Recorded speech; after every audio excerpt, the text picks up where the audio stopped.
The Temple Church is just off Fleet Street in the Inner and Middle Temple complex. Perhaps the best way to find it is to go in through the entrance under Prince Henry's rooms, which are just opposite the end of Chancery Lane.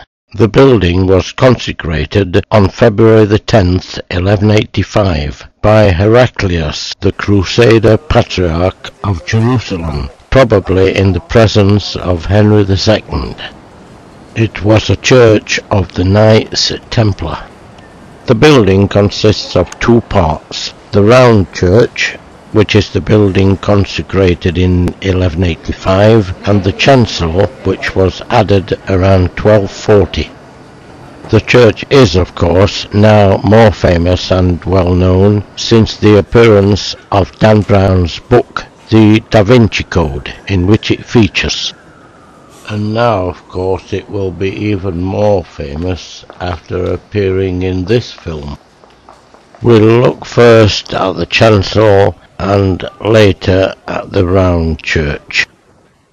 The building survived the Great Fire of 1666 unscathed, but was nevertheless subjected to some restoration by Wren. Then the Victorians, shall we say, modernized much of the structure. Then on the 10th of May 1941, during the Battle of Britain, German incendiary bombs badly damaged the building. It was restored and rededicated in 1958. So, taken all together, the church doesn't look quite as old as it ought to. Incidentally, the reredos, which we saw earlier, was designed by Sir Christopher Wren and carved by William Emmett. It survived the 1944 bombing because at the time it was in the Bowes Museum in Durham. It was restored to its position here in the post-war restoration. Today the Temple Church serves those who work in the temple area. The head of the church has the title Master of the Temple, after the head of the Order of the Knights Templar.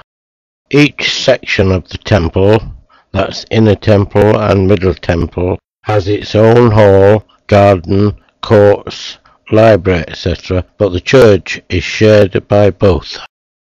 Let's now move westwards into the round church.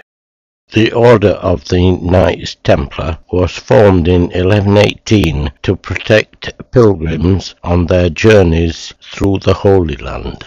The order grew rich and powerful by receiving gifts and from running the first international bank. They were answerable only to the Pope personally. Later they fell from grace and the order was suppressed in 1314.